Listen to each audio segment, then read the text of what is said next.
Hello friends, welcome to our YouTube channel Lakshya the aim. आज हम इतिहास के ऐसे प्रश्नों के बारे में पढ़ेंगे जो अक्सर एग्जाम में पूछे जाते हैं और आने वाले सभी एग्जाम के लिए काफ़ी महत्वपूर्ण होने वाले हैं। तो चलिए शुरू करते हैं। पहला क्वेश्चन है, तक्षशिला विश्वविद्यालय किन दो नदियों के बीच स्थित था? ऑप्शन है इंडस और झेलम, झेलम और रावी, व्यास और इंडस, सतलुज और इंडस। इसका सही आंसर है इंडस और झेलम नदी। इंडस को हम सिंधु नदी भी बोलते हैं, हिंदी में सिंधु नदी नाम है। कई बार ऑप्शन में सिंधु नदी मिलेगा और कई बार इंडस का इंडस मिलता है। तक्षशिला विश्वविद्यालय विश्व का सबसे प्राचीन विश्वविद्यालय है। अब यह पाकिस्तान में स्थित है। यह विश्वविद्यालय बौद्ध धर्म का बहुत बड़ा केंद्र हुआ करता था।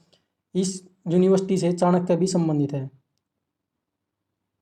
अगला क्वेश्चन है, सम्राट अशोक के शिलालेखों में कौन सी लिपि का प्रयोग किया गया था? ब्राह्मी, देवनागरी, गुरुमुखी, संस्कृत। जो इसका सही आंसर है वह ब्राह्मी लिपि का प्रयोग किया गया था।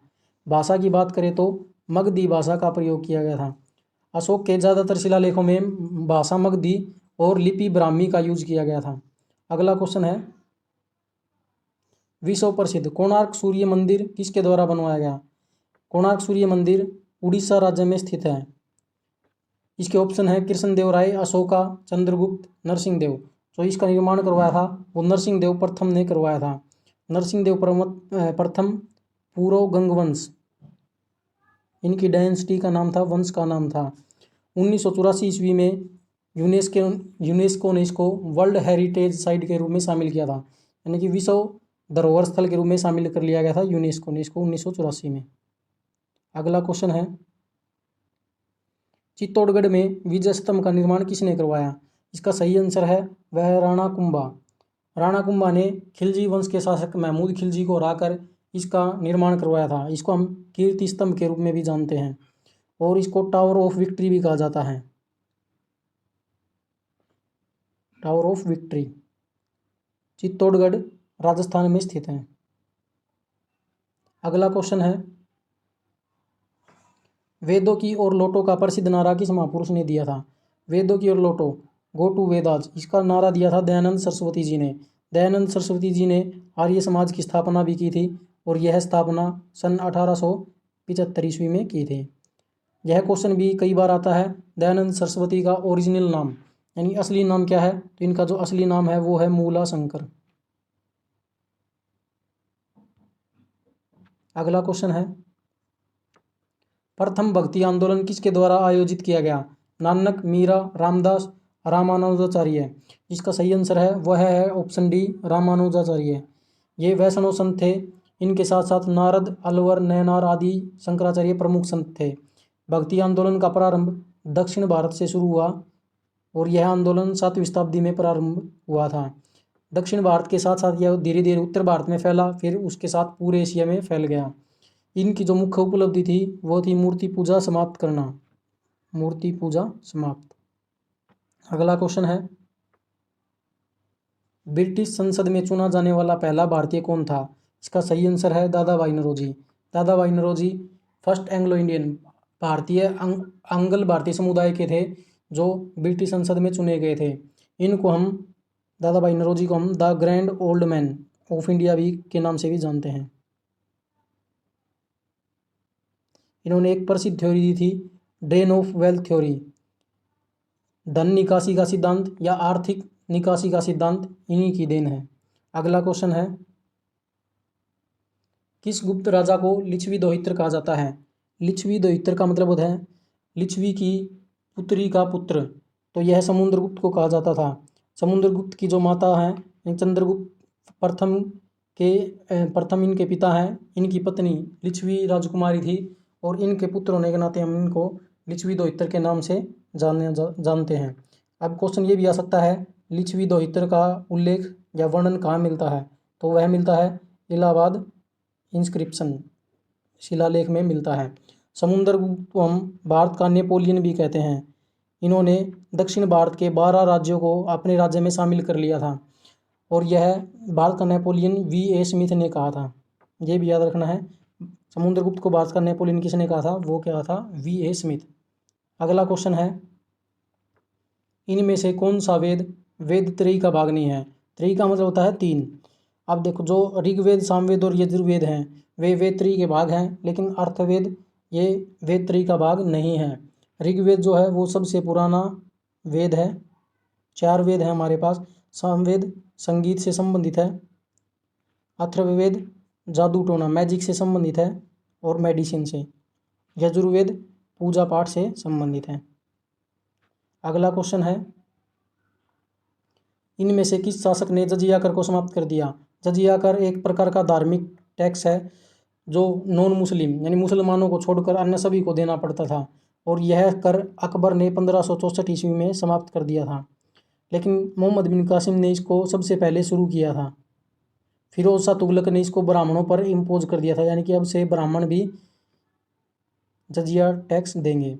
औरंगजेब ने, अकबर ने 1564 में ख़त्म कर दिया, औरंगजेब ने इसको फिर से पुनः चालू कर दिया था, और फाइनली मोहम्मद शाह रंगीला ने इसको समाप्त कर दिया था। अगला क्वेश्चन है, गांधी जी खादी को किसका प्रतीक मानते थे? औद्योगिकरण, आर्थिक आज़ादी, आर्थिक वृद्धि, नैतिक पवित्रता। इसका सही आंसर है वो है आर्थिक आज़ादी। गांधी जी खादी को आर्थिक आज़ादी का प्रतीक मानते थे। उन्होंने आईएनसी इंडियन नेशनल कांग्रेस भारतीय राष्ट्रीय कांग्रेस के 1921 में विजयवाड़ा सेशन में खादी को प्रमोट किया था। अगला क्वेश्चन है, इनमें से कौन दल रहित लोकतंत्र पार्टीलेस डेमोक्रेसी के पक्ष में थे? पार्टीलेस डेमोक्रेसी का मतलब होता है देश में कोई पार्टी भी ना हो और लोकतंत्र भी रहे, उसके पक्ष में थे जयप्रकाश नारायण। इनको हम जेपी और लोकनायक के नाम से भी जानते हैं। कई बार क्वेश्चन आता है इनमें से किस व्यक्ति को लोकनायक के नाम से जाना जाता है, तो वो है जयप्रकाश नारायण। अब देखिए, जयप्रकाश नारायण ने संपूर्ण क्रांति प्रारंभ की थी 1974 में, और यह क्रांति इंदिरा गांधी की सरकार को उखाड़ने के लिए शुरू की गई थी।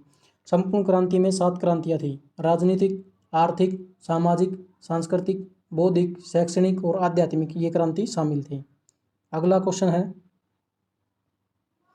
बाल गंगाधर तिलक किसको अपना राजनीतिक गुरु मानते थे? शिशिर कुमार, राममोहन राय, दादा भाई नौरोजी, स्वामी विवेकानंद। इसका सही आंसर है वो है स्वामी विवेकानंद। इनको अपना राजनीतिक गुरु मानते थे। बाल गंगाधर तिलक को हम लोकमान्य के नाम से भी जानते हैं। लोकनायक जयप्रकाश नारायण और लोकमान्य बाल गंगाधर तिलक के नाम से जानते हैं।